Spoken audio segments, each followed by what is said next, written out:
귀한 찬양 감사합니다. 지금 우리는 요한계시록의 결말 부분을 보고 있습니다. 요한계시록의 결말은 성경 전체의 결말이고 또 온 세상의 결말이기도 합니다. 이 요한계시록의 결말은 두 부분으로 나눌 수 있습니다. 첫 번째 부분은 우리가 지난번까지 살펴보았던 17장에서 20장까지 내용으로 악의 세력들이 심판당하는 그 내용이 담겨 있습니다. 그리고 오늘부터 살펴볼 두 번째 결말은 21장과 22장으로 하나님께서 새 하늘과 새 땅을 이루시고 또 그 땅의 주인으로 새 예루살렘인 교회 공동체의 영광스러운 결말을 소개하고 있습니다. 오늘 우리가 읽은 본문은 이 두 번째 결말의 서론 부분에 해당합니다. 새 하늘과 새 땅을 이루시고 그 땅의 주인이 될 교회 공동체의 영광스러운 모습을 소개하고 있습니다. 이 좋은 새 하늘과 새 땅을 이제 한자로 다른 말로 하면 신천지죠. 이 단어를 사용할 수 없는 현실이 참 가슴 아픕니다. 왜 이런 장면을, 이 새 하늘과 새 땅을 사도 요한에게 보여주셨을까요? 하나님이 이끄시는 이 역사의 결말, 성도의 결국이 어떠한지를 보여주는 이 장면이 이 땅에서 우리가 성도로서 살아갈 수 있게 하는 힘을 주기 때문입니다. 성도의 결국이 어떠한지, 이 땅의 교회가 어떤 영광스러운 승리를 맛볼 것인지 그 약속이 없다면 도무지 이 땅에서 성도의 삶을 완주할 수 없기 때문입니다. 오늘 보는 이 요한계시록을 받았던 1차 독자는 로마로부터 박해와 핍박 속에 있던 교회들이었습니다. 그 소아시아 7교회의 성도들이었죠. 하루하루 핍박과 그 순교의 위협 속에서, 그리고 타협의 유혹 속에서 살아가던 자들, 그 가운데서 어린 양 예수를 따라가고자 인내하고 분투했던 이들을 위해서 기록한 성경이 바로 요한계시록입니다. 그들에게 영광스러운 결말을 보여주시며 지금의 이 믿음의 싸움을 완주하라라는 것이죠. 이것은 오늘을 살아가는 우리에게도 마찬가지입니다. 거대한 세상의 위협 앞에서 전쟁과도 같은 삶을 살아내며 이 세상의 가치관들 속에서 우리가 신앙을 지켜내기 위해서 분투하고 인내하는 우리 신자들에게 소망을 품고 인내하라라는 것이죠. 거대한 세상 앞에서 너무도 연약해 보이지만 성도에게 장차 일어날 그 영광스러운 일을 소망하며 그 소망으로 오늘의 성도의 삶을 채워가라라는 것이 오늘 말씀입니다. 그것이 가능하도록 오늘 말씀이 우리에게 주는 소망은 무엇일까요? 오늘 말씀을 함께 살펴보며 성도에게 약속하신 장래의 소망, 새 하늘과 새 땅을 향한 소망을 품는 시간이 되길 소망합니다. 오늘 읽은 21장 1절부터 8절은 두 부분으로 나눌 수 있습니다. 첫 번째 1절부터 5절까지는 새 하늘과 새 땅에 대해서 소개하는 본론 부분이고요. 6절부터 8절은 그에 따른 부연 설명과 또 경고의 말로 볼 수 있습니다. 여기서 본론에 해당하는 1절부터 5절까지의 말씀은 특이한 구조로 되어 있습니다. 2절, 3절을 중심으로 해서 1절 상반절과 5절이 쌍을 이루고 있고요. 또 1절 하반절과 4절이 쌍을 이루고 있고 2절과 3절이 가운데 있는 동심원 구조라고 할 수 있습니다. 우리에게는 이것이 생소하지만 성경을 당시에 듣고 또 암기했던 유대인들에게는 아주 익숙한 구조인데요. 이 구조를 따라서 함께 살펴보겠습니다. 먼저 1절과 5절은요, 이 세상의 결말에 대해서 사도 요한이 보고 들은 내용인데요. 우리 성경을 보시고 같이 한번 읽어보겠습니다. 먼저 1절을 보시고 같이 읽겠습니다. 시작. 새 하늘과 새 땅을 보니 처음 하늘과 처음 땅이 없어졌고 바다도 다시 있지 않더라. 아멘. 이것과 쌍을 이루는 우리 5절 말씀, 우리 여러분들이 한번 읽겠습니다. 시작.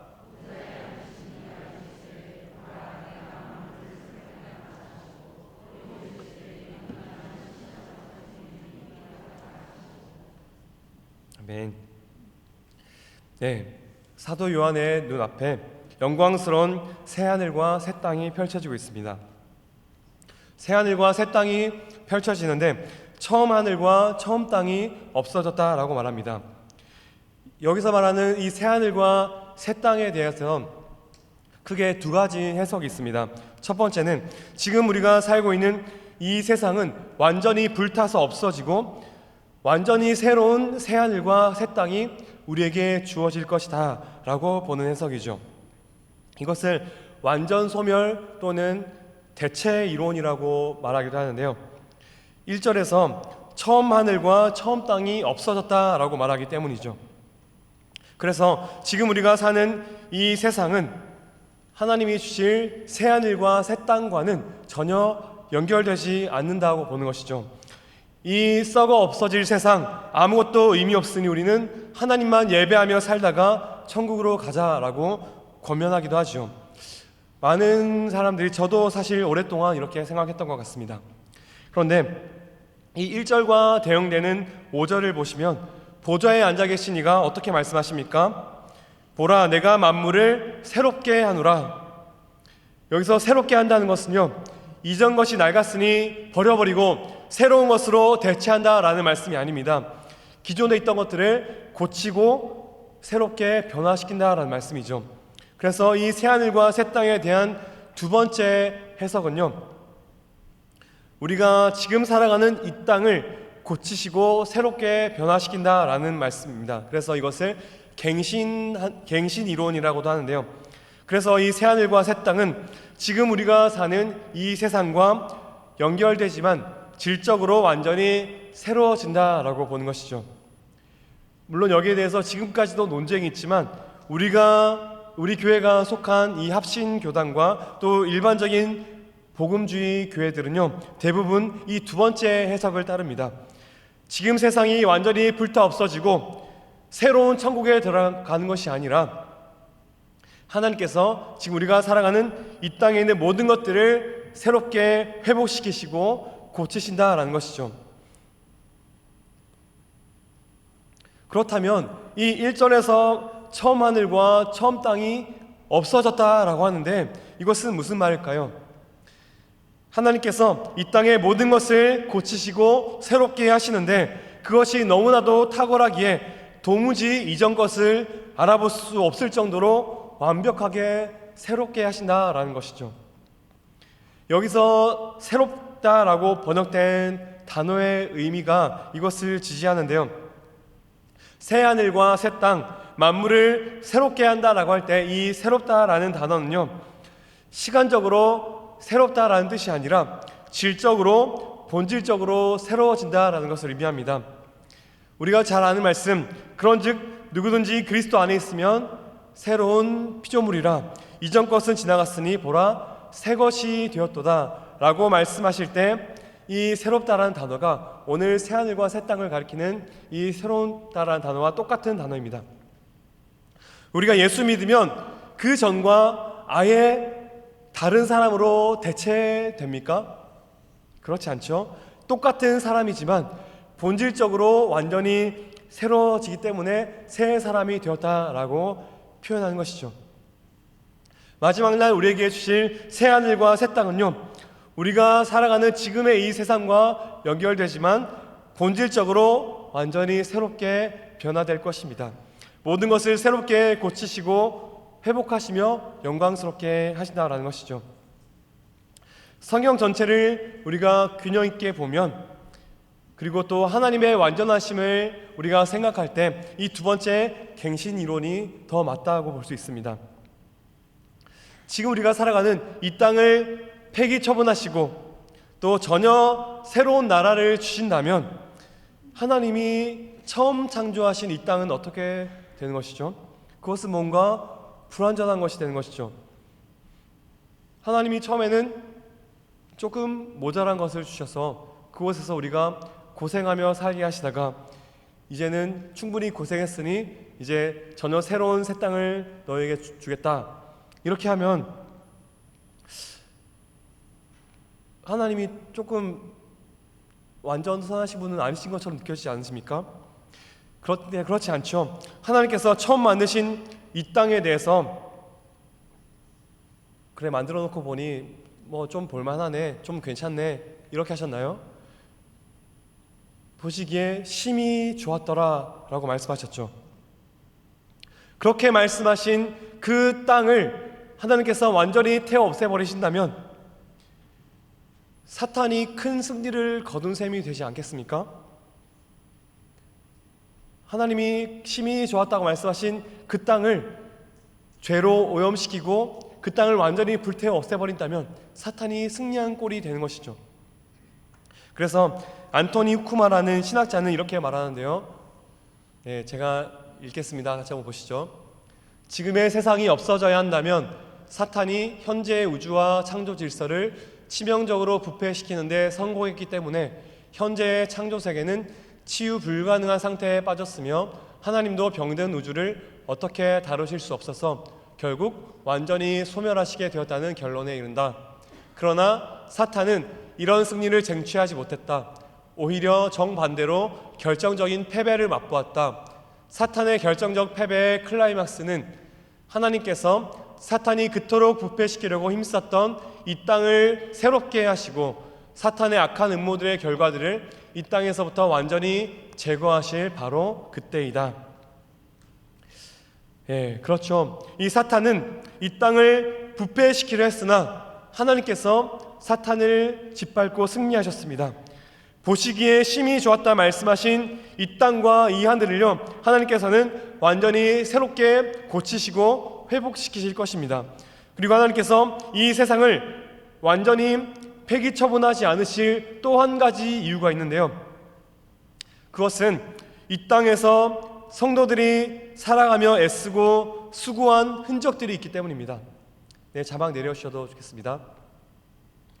이 땅을 완전히 불태워 없애버리지 않으실 이유는요, 성도들이 이 땅에서 애쓰며 수고한 흔적들이 이 땅에 남아있기 때문이죠. 그래서 그것을 귀히 보시고 보존하실 것입니다. 요즘 저희 6살 아들이 이제 레고 블록으로 이것저것을 만드는데요, 자동차도 만들고 비행기도 만듭니다. 열심히 제법 모양을 갖추어서 만들어서 이제 제가 저녁에 집에 가면 볼 수 있도록 아빠 보라고 이제 그것을 만들어 놓는데요. 솔직히 제가 보면 뭐 얼마나 잘 만들겠습니까? 별거 아니죠. 그런데도 저는 그렇게 만들어 놓은 거 보면은 분해하고 싶지 않습니다. 너무 저의 사랑하는 아들이 애써서 만들었으니까 좀 흡족하고 또 자랑하고 싶기도 하고 그렇죠. 마찬가지로 우리가 사는 이 땅에는 하나님께서 너무도 사랑하시는 우리 성도들의 작품들, 성도들의 흔적이 이 땅에 남아 있습니다. 물론 한없이 초라하고 부족해 보일 수도 있죠. 그러나 그것들이 우리 주님 보시기에는 너무도 큰 기쁨일 것입니다. 왜요? 우리를 너무도 사랑하시기 때문이죠. 그래서 하나님께서는 이 땅을 보존하실 것입니다. 성도들이 만들어낸 모든 초라한 것들까지도 완전히 새롭게 변화시키실 것입니다. 그래서 아마 우리는 그것을 보고 감탄하겠죠. 우리가 일구고 만들어낸 그 초라한 것들을 하나님께서 놀랍게 변화시키실 것이기 때문입니다. 그렇게 우리 성도들은 영광스러운 새하늘과 새 땅을 살아갈 그 소망을 품을 수 있는 것이죠. 이 영광스러운 자리에 여러분들 함께 하시지 않겠습니까? 제가 이 처음에 동심원 구조를 말씀드렸죠. 이제 1절과 5절 제일 바깥에 있는 분을 말씀드렸고요. 이제 그 조금 더 중심으로 들어가서 1절 하반절과 4절을 통해서 보여주시는 이 새하늘과 새 땅을 살펴보겠습니다. 1절 후반부에 보시면 바다도 다시 있지 않더라 라고 말씀하시죠. 새하늘과 새 땅의 특징에 바다가 없다라는 이 말씀, 도대체 무슨 의미일까요? 이제 바다가 없으니 돌고래도 없을 것이고 그 좋아하는 해산물도 못 먹게 되어서 안타까워하시는 분들이 있을 텐데요. 당연히 아니겠죠. 바다가 없다라는 이 표현의 의미를 대응되는 이 4절에서 잘 설명해주고 있습니다. 참 좋아하는 말씀인데요. 4절 말씀 우리 같이 한번 읽겠습니다. 4절입니다. 시작. 모든 눈물을 그 눈에서 닦아주시니 다시는 사망이 없고 애통하는 것이나 곡하는 것이나 아픈 것이 다시 있지 아니하리니 처음 것들이 다 지나갔음이로라. 아멘.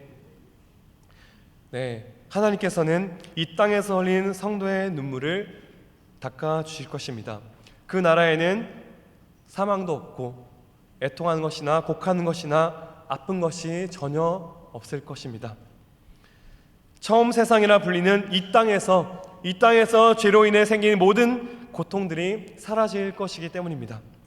이런 새하늘과 새 땅의 모습과 바다가 없어질 것이라는 이 말씀이 어떻게 연결이 될까요? 이것은 당시 사람들에게 있었던 이 바다라는 것의 상징성 때문인데요. 당시 사람들에게 바다는 우리 인간이 이해할 수 없었던 모든 괴물과 모든 악의 출처와도 같은, 그 악의 근원과도 같은 것이 바로 이 바다였죠. 이러한 상징이 우리가 보고 있는 요한계시록 안에도 나오는데요.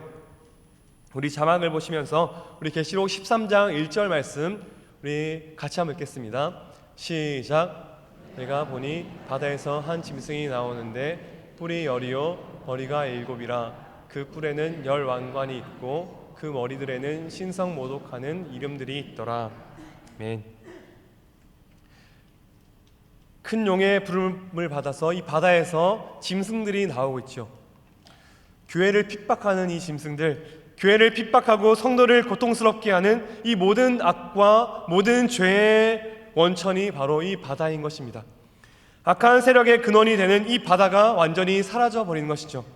단지 우리의 고통과 슬픔, 우리의 아픔과 눈물, 우리가 겪는 감정이나 이 상태가 없어지는 것이 아니라 그 모든 고통과 아픔을 가져오는 이 악의 원천인 바다 자체가 없어질 것이다 라고 말하는 것이죠. 사랑하는 성도 여러분, 저와 여러분들에게 새롭게 준비된 나라는 어떤 곳입니까? 더 이상 우리를 유혹하고 힘들게 하는 사탄이 나올 바다 자체가 완전히 사라집니다. 다시 죄를 지을 수 있는 가능성 자체가 완전히 사라지는 것이죠. 더 이상 우리를 유혹하고 힘들게 하는 그 악의 세력들이 완전히 없어질 것입니다. 다시 아파하고 울거나 실패할 가능성이 모두 사라진 것이죠. 영원토록 기쁨과 행복을 잃어버리지 않을 그 나라가 우리 성도들의, 저와 여러분들의 결말이다라고 말씀하고 계신 것이죠. 그런데 지금 우리가 살아가는 이 세상은 눈물과 고통이 너무나도 많습니다. 우리를 아프게 하고 넘어지게 하는 것들이 너무나도 많죠. 그러나 오늘 말씀을 통해서 우리에게 보여주시는 이 새하늘과 새 땅을 위해서 우리는 오늘도 한 걸음 한 걸음 걸어가고 있는 줄 믿습니다. 이 땅을 살아가며 흘리는 우리의 눈물을 우리 주님께서 친히 닦아주실 것입니다. 다시는 죽음도 없고 슬피 우는 것도 없고 아파하는 것도 없을 것이고 넘어질 것도 없을 것입니다. 죄로 인해 깨어진 모든 것들이 다 사라질 것입니다. 그 나라에서 우리는 우리의 모든 눈물을 닦아주시는 그 주님의 품에 안길 것입니다. 그 나라에 대한 소망이 저와 여러분들에게 있어서 그 소망으로 오늘을 인내하며 살아내는 은혜가 있으시길 간절히 소망합니다. 제가 처음에 동심원 구절을 말씀드렸는데요, 조금씩 중심으로 들어가고 있습니다. 이 새하늘과 새 땅을 향한 소망의 중심으로 들어가고 있는 것이죠. 이 소망의 핵심은 무엇일까요? 한번 질문해 보겠습니다. 여러분, 천국에 가면 뭐가 그렇게 좋을까요? 천국을 기다리는 그 여러분의 소망의 핵심은 무엇입니까? 천국을 보고 경험했다는 사람들의 간증들이 한때 유행했는데요, 그들의 말을 들어보면 온갖 우리를 혹하게 하는 좋은 것들을 말합니다. 이 땅에서 우리가 누리지 못하는 값진 음식들, 으리으리한 궁궐과 같은 집들, 멋진 차를 보았다라고 하는 사람들도 있고요. 정말 천국이 그런 곳일까요? 이슬람교도는요, 천국에 70명의 아내가 준비되어 있다라고 말합니다. 정말 그들이 말하는 것처럼 이 땅에서 누리지 못했던 모든 욕심이 채워지는 그런 곳이 천국일까요? 글쎄요, 저는 천국에 가보았다고 말하는 사람들의 간증을 신뢰하지 않습니다. 성경적인 근거가 전혀 없기 때문이죠. 그런 간증은 전혀 우리의 신앙에 도움이 되지 않을 뿐더러 오히려 해롭다고 생각합니다. 한번 생각해 보시죠. 신약 성경에 보시면 셋째 하늘에 올라가서 낙원을 경험한 사람이 있습니다. 우리가 잘 아는 사도 바울이죠. 이 사도 바울은 자신이 섬기는 성도들을 향한 애타는 마음과 사랑이 가득했던 사람입니다. 그래서 그 마음으로 여러 편의 편지를 썼고요, 성도들의 믿음을 세우려고 애썼던 사람이 사도 바울이었죠. 그런 사도 바울이 셋째 하늘에 올라가서 천국을 경험했던 이 사도 바울이 정말 성도들의 신앙에 도움이 된다면 왜 자신의 편지에 그 내용을 기록하지 않았을까요? 사랑하는 성도 여러분, 천국 보고 왔다는 간증에 혹하지 마시길 바랍니다. 그들이 말하는 것처럼 천국은 온갖 좋은 것들로 가득해서 우리의 욕심을 채울 수 있는 그런 곳이 아닙니다. 그렇다면 우리 성도들이 천국을 소망하는 이유는 무엇입니까? 오늘 말씀에서 새하늘과 새 땅을 통해 주시는 그 소망의 핵심으로 조금씩 들어가고 있는데요, 그것이 바로 동심원 구조의 중심에 나오는 2절과 3절입니다. 우리 먼저 2절을 같이 한번 읽겠습니다. 2절입니다. 시작. 또 내가 봄에 거룩한 성 새 예루살렘이 하나님께로부터 하늘에서 내려오니 그 준비한 것이 신부가 남편을 위하여 단장한 것 같더라. 아멘. 하나님께서 만드신 이 새하늘과 새 땅이 준비되어 있는데 그 새하늘과 새 땅으로 하늘에서 한 성이 내려오고 있습니다. 새 예루살렘이죠. 거룩한 성 새 예루살렘이라고 말하고 있습니다. 이 새 예루살렘은 바로 성도들의 공동체인 교회를 상징하는 것입니다. 이 땅에서 하나님의 신부로 준비된 성도들의 공동체, 그리고 그 교회의 한 사람 한 사람을 지칭하는 것이 바로 이 새 예루살렘인 것이죠. 새 예루살렘이 신부가 남편을 위해서 단장한 것처럼 준비되어서 내려오고 있습니다. 신랑 되신 예수 그리스도를 위해서 자신을 단장한 신부로 이 교회 공동체를 말하는 계시록의 말씀이 있었죠. 우리 자막을 보시면서 계시록 19장 7절 우리 여러분들이 한번 읽겠습니다. 시작.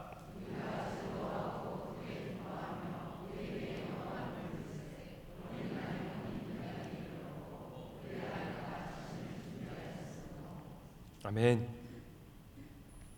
네, 우리가 여기서 살펴봤던 그 어린 양의 혼인 잔치, 그 잔치에서 신랑 되신 어린 양 예수 그리스도를 만날 그 신부의 모습이 또 오늘 말씀에서 성취되고 또 재현되고 있는 것이죠. 신랑 되신 우리 주님께서 예비하신 이 새하늘과 새 땅 가운데 준비된 신부가 거룩한 성 새 예루살렘이 내려오고 있습니다. 신랑이 준비한 결혼식장이 바로 이 새하늘과 새 땅인 것이죠. 신랑 되신 우리 주님께서 그 땅에, 그 새하늘과 새 땅에 서 계십니다. 그리고 단장한 신부인 교회가 새 예루살렘이라는 이름으로 내려오고 있습니다. 그런데 19장에서 우리가 살펴볼 때 자신을 단장하는 것은요, 신부가 자신을 단장했습니다. 옳은 행실을 통해서 자신을 단장했다라고 기록되어 있는데요, 그런데 오늘 말씀에서 새 예루살렘을 신부로 단장시키는 분은 바로 하나님이십니다. 새 예루살렘이 어디서부터 내려오고 있죠? 하나님께로부터 하늘에서 내려오고 있죠. 그리고 2절에서 준비한 것이라고 할 때 이 단어는요, 원래는 수동태로 되어 있습니다. 준비된 것이죠. 하나님께서 준비하신 것입니다. 신적 수동태라고 말하죠. 하나님께서 친히 자기 백성을 그 신부의 모습으로, 신부와 같이 아름다운 모습으로 하나님께서 단장해 주셨고, 그 단장된 모습으로 새하늘과 새 땅 가운데 내려오고 있는 것이죠. 우리가 아무리 옳은 행실로 우리를 신부와 같이 단장하려고 애써도 우리를 아름다운 신부로 완성하실 분은 바로 하나님이심을 말씀해 주시는 것이죠. 이것은 우리의 노력과 행위를, 우리의 수고를 무시하는 것이 아닙니다. 우리의 모든 애씀과 노력과 분투를 하나님께서 기뻐하시고 그것을 가장 완벽하고 아름다운 모습으로 다시 우리에게 옷 입혀 주신다라는 말씀이죠.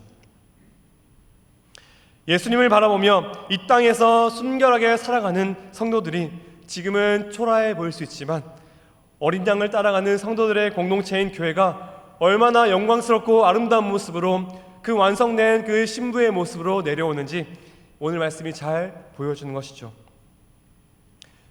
그렇게 그 신랑 되신 주님께서 예비하신 결혼식장에서 그 새하늘과 새 땅에서 신부된 새 예루살렘으로 우리가 누리게 된 그 새하늘과 새 땅의 복의 핵심은 무엇일까요?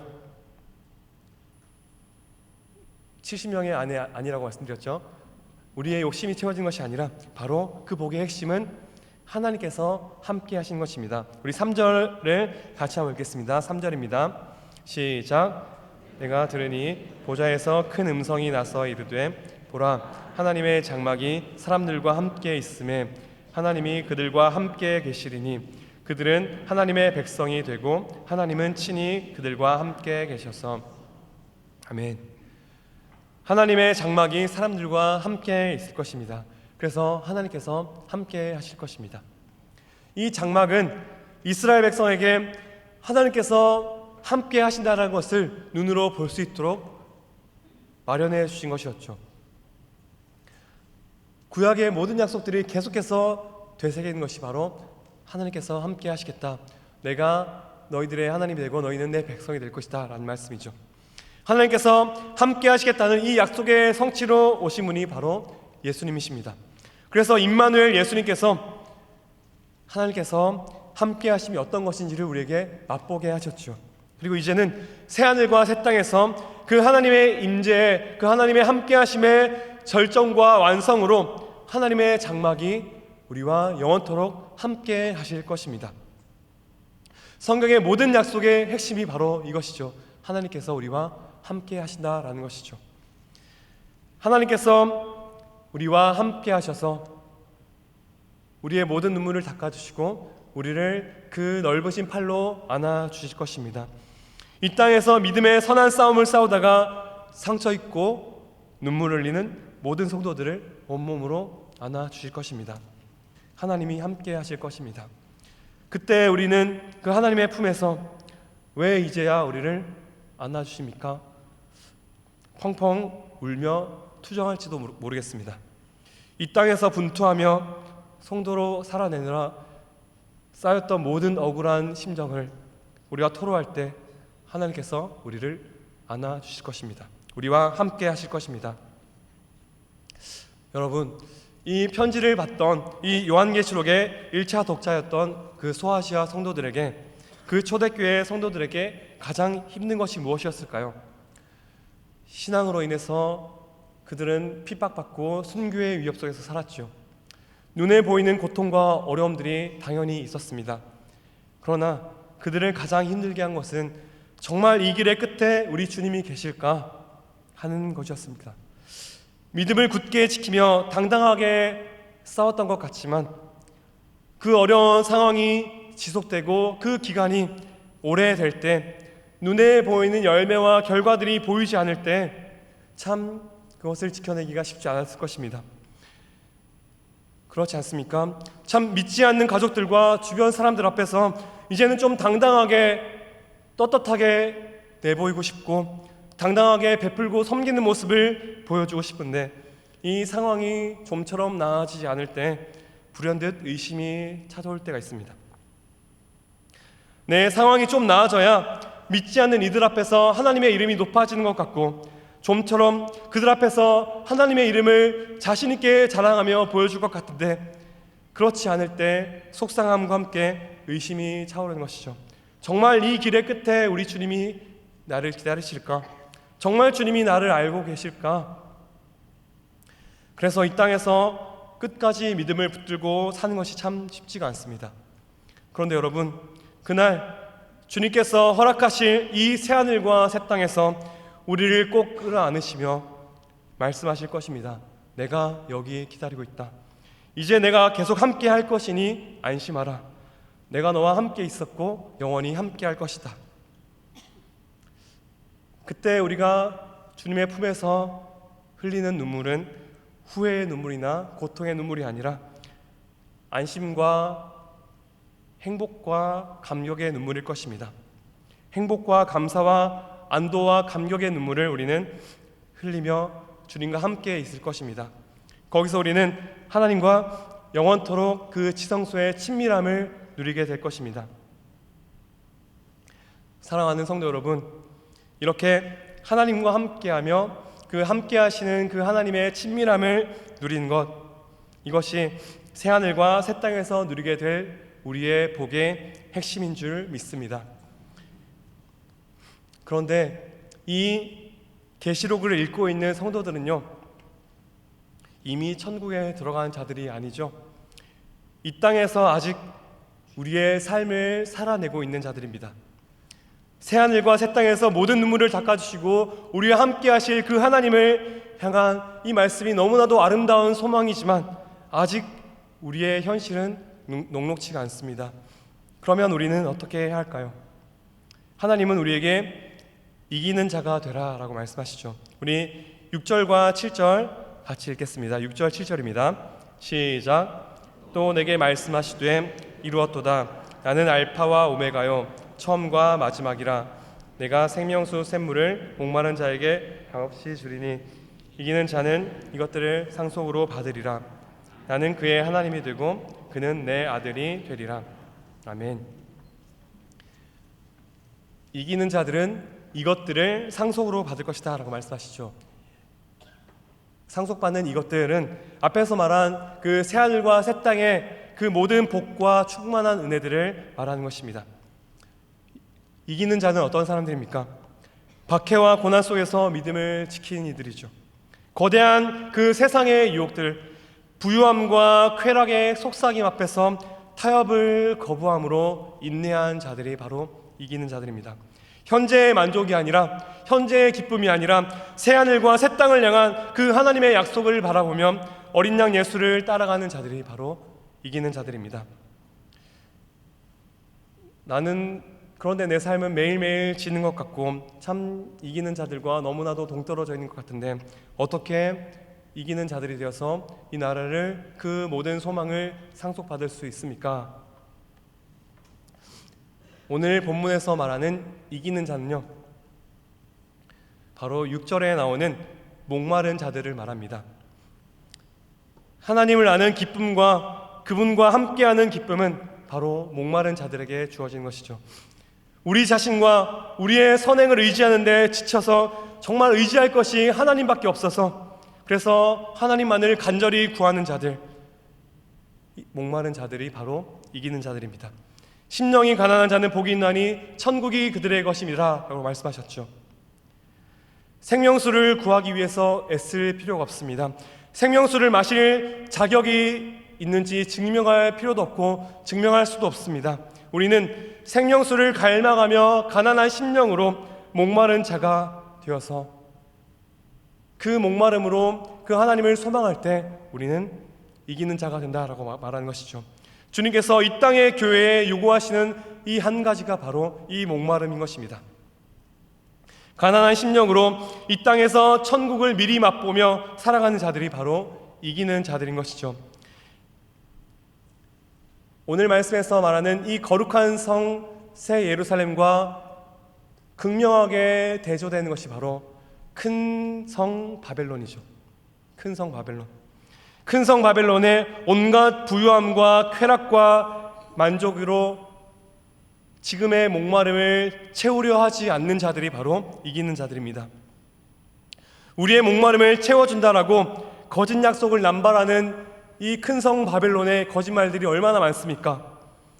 아파트, 부동산, 주식, 비트코인, 여러 부유함과 쾌락과 만족으로 우리의 목마름을 당장 채워주겠다라고 말하는 것들이 얼마나 많습니까? 그런데요, 큰 성 바벨론은 결국 패배하여서 불과 유황으로 타는 못에 빠져서 둘째 사망을 경험할 것이다 라고 말합니다. 반면에 거룩한 성 새 예루살렘은 그런 거짓 것들로 목마름을 채우지 않습니다. 순간적으로 목을 채우는 것 같지만 더 큰 목마름을 주는 이 거짓 유혹에 타협하지 않습니다. 타는 목마름으로 우리 주님만이 줄 수 있는 참된 생명수를 갈망하는 자들이 바로 목마른 자들, 이기는 자들인 것이죠. 사랑하는 성도 여러분, 이기는 자들은 세상의 높은 자리에 올라가거나 업적을 자랑하는 자들이 아닙니다. 물론 종교적인 업적이나 눈에 보이는 열매를 말하는 것도 아닙니다. 교회를 몇 개 지었고 몇 명을 전도했느냐, 얼마나 봉사를 했고 얼마나 크게 교회를 성장시켰느냐, 이런 것은 거룩한 성 새 예루살렘의 특징이 아닙니다. 오히려 큰 성 바벨론의 특징과 가까운 것이죠. 이기는 자들은 큰 성 바벨론의 모든 유혹과 풍요와 쾌락과 만족을 거부한 자들입니다. 그래서 바벨론의 가치관이 득실되는 이 세상이 보기에는 마치 실패한 자처럼 보이기도 합니다. 하나님 믿는다고 하면서 떳떳하게 내세울 것이 없어서 패배한 자처럼 보이기도 하죠. 그러면서도 조금만 타협하면 편해질 거야, 조금만 포기하면 좀 형편이 나아질 거야 말하는 속삭임에 휘둘리지 않습니다. 어린 양이 어디로 가든지 따라가는 자들입니다. 이 세상의 것을 취하지 않고 타는 목마름으로 우리 주님 약속하신 새 하늘과 새 땅을 소망하며 살아가는 자들입니다. 가난한 심령으로 그 나라를 소망하며 우리 주님 주실 생명수를 향한 타는 목마름으로 이 땅을 인내하며 살아가는 자들입니다. 이제 말씀을 맺을 텐데요, 사랑하는 성도 여러분, 그 나라를 향한 소망이 있으십니까? 우리 주님 주실 생명수를 향한 타는 목마름이 있으십니까?